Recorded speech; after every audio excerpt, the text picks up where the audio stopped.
কথাও নাই আৰু কংগ্ৰেছৰ মুখত এনে কথা সুবিধাই নাপায় মানে এনে কথা শুভা নাপায় কংগ্ৰেছৰ কথা এইটো মোক ক'বলগীয়া কি আছে কংগ্ৰেছে কিয় কৰিছে কংগ্ৰেছে বুজি পাব মণিমাধৱ মহন্ত এইবাৰ সমষ্টিৰ পৰা জিকিব ইয়াত কোনো সন্দেহ নাই আজিৰ দিনত মই এই সম্পৰ্কত একো নকওঁ কাৰণ আমাৰ দলৰ প্ৰতিজন কৰ্মকৰ্তাক দলৰ সিদ্ধান্ত কাৰ্যকৰী কৰিবৰ কাৰণে আমি সকলোকে আহ্বান জনাইছোঁ দলৰ কৰ্মীসকল বিভিন্ন ঠাইত অতি নিষ্ঠাৰে দলৰ আমাৰ দলৰ প্ৰাৰ্থীয়ে নহয় মিত্ৰ দলৰ প্ৰাৰ্থীসকলক জিকাবৰ কাৰণে কংগ্ৰেছৰ যি কাম কাজ এইখিনি ব্যৰ্থ কৰিবৰ কাৰণে অপুৰুষাৰ্থ চেষ্টা অব্যাহত ৰাখিছে জিকিব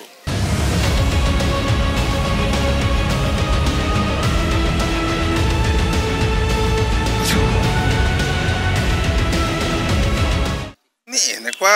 ইয়াতকৈ ডাঙৰ ডাঙৰ সভা ৰাজ্যখনৰ বিভিন্ন ঠাইত ভাৰতীয় জনতা পাৰ্টীৰ নেতৃত্বাধীন মিত্ৰজোঁটে কৰিছে আজি এইখন বোকাখাত সমষ্টি সভা নহয় ইয়াত ডিব্ৰুগড়ৰ পৰা লখিমপুৰৰ পৰা বিভিন্ন ঠাইৰ পৰা মানুহ আহিছে তথাপি আপোনালোকে নিজেই দিছে যে মানুহৰ সংখ্যা 10-12 হাজাৰতকৈ বেছি নহয় গতিকে ইয়াৰ প্ৰভাৱ অকণো নপৰে কাৰণ কংগ্ৰেছৰ দখলত দীৰ্ঘদিন ধৰি এই লোকসভা সমষ্টিটো আছে গগৈ ডাঙৰীয়াও আছিল তৰুণ গগৈ ডাঙৰীয়া ভাতৃ তেখেতৰ দীপ গগৈ ডাঙৰীয়াও আছিল গৌৰৱ গগৈ এতিয়া সাংসদ হৈ আছে এইবাৰ গোটেই পৰিৱেশটো কিন্তু সম্পূৰ্ণ বেলেগ এই কথাখিনি প্ৰত্যেকেই নিশ্চয় ক'ব তো নিৰ্বাচনী প্ৰচাৰ আহি থকা দিনবিলাকত জোৰদাৰ গতিত চলিব প্ৰতিটো সমষ্টিত বিধানসভা সমষ্টিত ষ্টাৰ কেম্পেইনিং ইয়াত কৰিব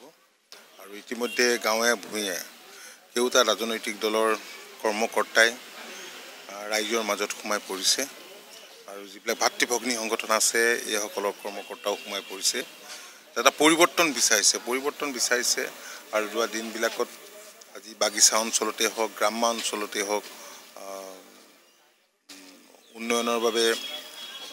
বিভিন্ন আঁচনি যিবিলাক আঁচনি গ্ৰহণ কৰা হৈছিল এইবিলাক সফলভাৱে ৰূপায়িত হৈছে কি আমাৰ দলৰ বিষয়ববীয়াসকলেতো চলাই আছে কংগ্ৰেছ আমাৰ আজন্ম শত্ৰু কংগ্ৰেছে বিচাৰিছিলে যে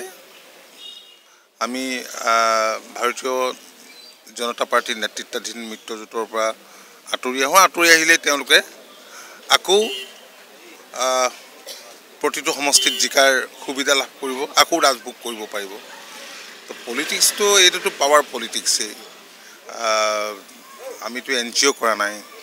কিন্তু কংগ্ৰেছৰ লগত যোৱাৰ প্ৰশ্নই আহিব নোৱাৰে কংগ্ৰেছ আমাৰ আজন্ম শত্ৰু কাৰণ কংগ্ৰেছৰ অপকৰ্ম কংগ্ৰেছে বিদেশীক ৰক্ষণাবেক্ষণ দিবলৈ চেষ্টা কৰাৰ কাৰণেই অসম আন্দোলন হৈছিল আৰু অসম আন্দোলনত 855 জন শ্বহীদ হৈছিল আৰু বিভিন্ন ধৰণে নিৰ্যাতিত হৈছিল কংগ্ৰেছৰ এনে অভিযোগৰ কোনো যুক্তিযুক্ততা নাই কাৰণ ইতিমধ্যে কংগ্ৰেছক উৎখাত কৰিবৰ কাৰণে এবাৰ লোকসভাততো কেইখনমান এখন আছিলেই গতিকে এইবাৰতো মই ভাবোঁ যে নিশ্চিতভাৱে তেওঁলোকে সাংঘাতিক বিপৰ্যয়ৰ সন্মুখীন হ'ব ইয়াত কোনো সন্দেহ নাই